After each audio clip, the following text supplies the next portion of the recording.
नमस्कार। स्वागत है आपका न्यूज लॉन्चर पर। मैं हूं अशोक वानखड़े, लेकर आया हूं आपका अपना कार्यक्रम द एक्सरे। एक खबर हरियाणा से,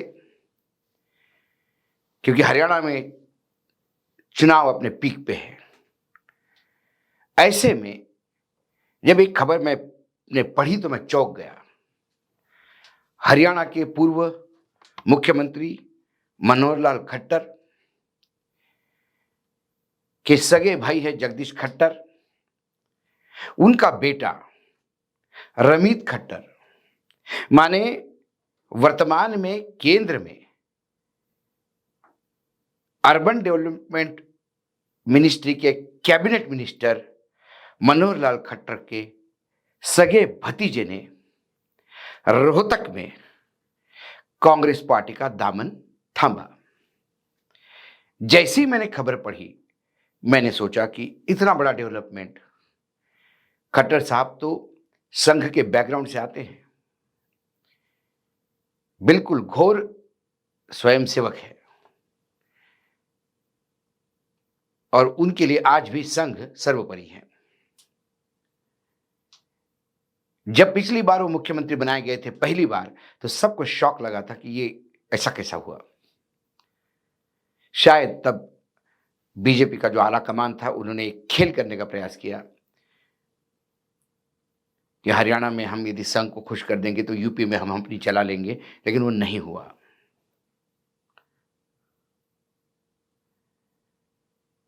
लेकिन आज खट्टर साहब के घर में सेंध कैसी लगी। तो जब मैं इस तरह से देखता हूं तो मुझे लगता है कि रमीत खट्टर ने कांग्रेस ज्वाइन की या उन्हें कांग्रेस पार्टी भेजा गया, क्योंकि रोहतक में जो रोहतक के वर्तमान कांग्रेस के विधायक है भरत भूषण बत्रा, उनके उपस्थिति में रमीत खट्टर ने कांग्रेस की सदस्यता ग्रहण कर ली और वो कांग्रेस के लिए काम करेंगे। खट्टर साहब का एक डिसिप्लिन परिवार है, वहां ऐसे बागी नहीं हो सकते। लेकिन फिर मैं एक तरह से और देखता हूं तो पता पड़ता है कि खट्टर साहब को 6 महीने पहले बहुत ही बेइज्जती से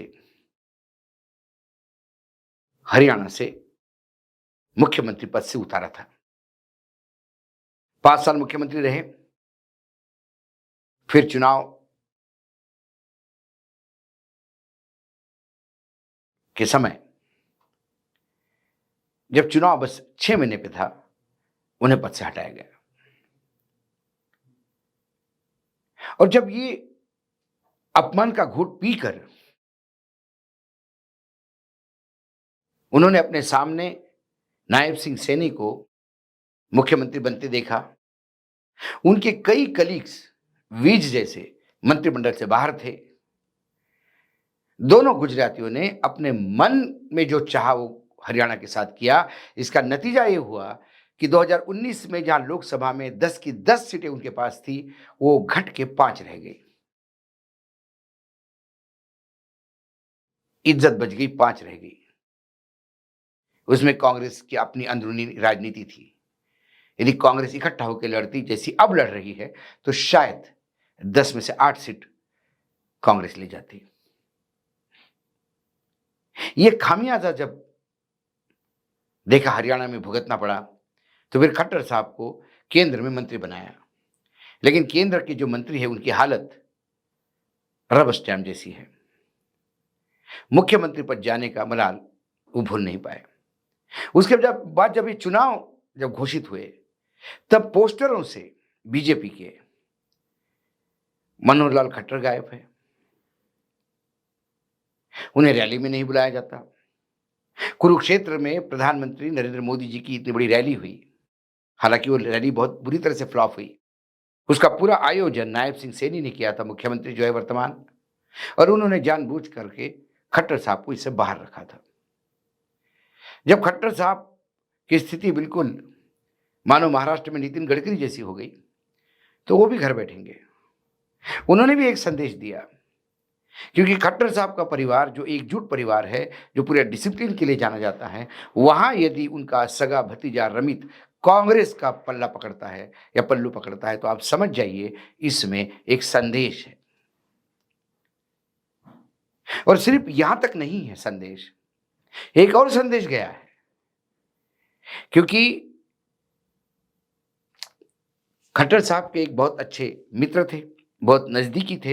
हरियाणा सिख गुरुद्वारा प्रबंधन कमेटी, HSGMC, बड़ा सा जगह है, बड़ा पद माना जाता है, बड़ी संगठन माना जाता है, गुरुद्वारों को कंट्रोल करते हैं। और हरियाणा और पंजाब ये ट्विन राज्य है। हरियाणा ही पंजाब और हिमाचल से अलग निकले हैं, Himachal Punjab Haryana at a time अलग निकले हैं। तो उनके जो पूर्व महासचिव है गुरविंदर सिंह धमीजा, इन्होंने भी रोहतक में पूर्व मुख्यमंत्री कांग्रेस के भूपेंद्र हुड्डा जी के साथ, उनके सामने, उनके नेतृत्व में विश्वास दिलाते हुए कांग्रेस का दामन थामा। और उन्होंने एक बात कही, उन्होंने कहा कि जब खट्टर साहब मुख्यमंत्री थे तब उन्होंने लोहगढ़ खालसा राजधानी, ये उनका ड्रीम प्रोजेक्ट हुआ करता था। लोहगढ़ ट्रस्ट के धमीजा जी अध्यक्ष है। तो जैसे ही खट्टर साहब हटे, इन 6 महीनों में उस प्रोजेक्ट को ठंडे बस्ते में डाल दिया गया।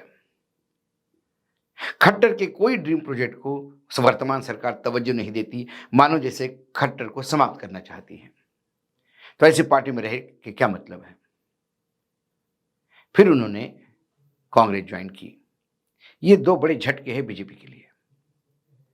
अब एक सिरे से और भी बहुत कुछ दिखता है। धमीजा साहब सिर्फ इससे नाराज होकर ही कांग्रेस में नहीं गए, उनका हुड्डा जी के साथ एक और संबंध है, और वो है सैनिक स्कूल का। सैनिक स्कूल कुंजपुरा के हुड्डा जी भी विद्यार्थी रहे हैं और धमीजा भी। सैनिक स्कूल का जो बॉन्डिंग है वो मैं अच्छी तरह से जानता हूं, क्योंकि मैं भी सैनिक स्कूल सतारा का विद्यार्थी हूं। सैनिक स्कूल एल्यूमिनी का जो बॉन्डिंग है वो जबरदस्त होता है, और उसके चलते वो हुड्डा जी को मना नहीं कर पाए। लेकिन हुड्डा जी ने भी उन्हें, जब हुड्डा जी सत्ता में थे तब हरियाणा पंजाबी साहित्य समिति का उपाध्यक्ष बनाया था, और कुरुक्षेत्र विश्वविद्यालय में शहीद बाबा बंदा सिंह बहादुर के नाम पे एक चेयर घोषित की थी। ये हुड्डा जी ने किया था धमीजा की रिक्वेस्ट पे, अनुशंसा पे। इसलिए उनके पुराने ताल्लुकात थे, लेकिन फिर भी वो बीजेपी के साथ थे, क्योंकि उनका कहीं मन बीजेपी के साथ होगा। लेकिन जब खट्टर को जब बीजेपी ने साइड को कर दिया, तो फिर धमीजा का भी मन खट्टा हुआ। और यकीनन धमीजा हो या उनके भतीजे रमित खट्टर हो, इन्होंने बगैर मनोहर लाल खट्टर के सामने ये सारी बातें डिस्कस किए बगैर कांग्रेस ज्वाइन नहीं की होगी। या तो खट्टर साहब ने उन्हें रोका नहीं होगा, या कहा होगा कि जो आपको उचित समझे वो करे, और उचित यही लगा उनको कि वो कांग्रेस जाए। ये 2 नेता, चलो धमीजा जी तो कुछ एक वोट बैंक पे कंट्रोल रखते हैं, रमित मैं नहीं मानता कि बहुत बड़ा कोई वोट परिवर्तन लाएगा, लेकिन ये मैसेज जाता है, ये मैसेज जाता है कि खट्टर साहब नाराज है। इन दोनों का आने से कम खट्टर को जो वोट बैंक है खट्टर साहब का, क्योंकि मुख्यमंत्री रहे इतने साल, तो एक उनको चाहने वाला भी वर्ग है, उस वर्ग के लिए इंडिकेशन हो गया है कि चुनाव में मतदान कहाँ करना। अक्सर चुनाव में ऐसे ही इंडिकेशन से मत परिवर्तन होता है। कतई कोई नेता जाके घोषणा नहीं करता, या रात को पर्ची देके या फोन नहीं करता। ये इंडिकेशन देख के कि खट्टर साहब की कोई वजूद नहीं रहा, ना पोस्टर्स में दिखते हैं, ना रैली पे बुलाए जाते हैं, और उनके अच्छे खासे समर्थक भी कांग्रेस जा रहे, तो इसके मायने ये हैं कि खट्टर साहब के जितने भी अच्छा उनको मानने वाले लोग हैं, मतदाता है, वो भी कांग्रेस मत दे सकते हैं। हरियाणा में स्थिति विकट है।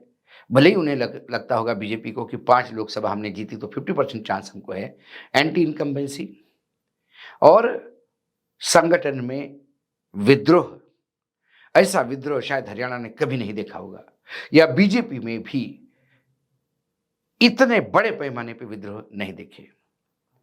धमेजे का जो इस्तीफा है वो उसमें एक कड़ी और जोड़ता है। कुल मिलाकर ये जो खट्टर के परिवार का एक सदस्य, अहम सदस्य कांग्रेस के साथ जाना, खट्टर के अभिन्न मित्र धमीजा, वो हुड्डा जी के पाले में जाना, ये सीधा दिखाता है कि भाजपा में, हरियाणा में तो कुछ ठीक नहीं है और दिल्ली पूर्ण रूप से फेल हुई है। संघ चाहे कितनी भी मीटिंग ले, लेकिन जो रायता फैलाया गया है उसको समेटना अब किसी की बस की बात नहीं। बस इंतजार है नतीजों का। करीब करीब दीवार पे लिखा हुआ है कि कांग्रेस सत्ता में आ रही है। आज एक सिरे से इतना ही। कल फिर आता हूं किसी विषय के साथ, तब तक के लिए नमस्कार। देखते रहिएगा न्यूज लॉन्चर।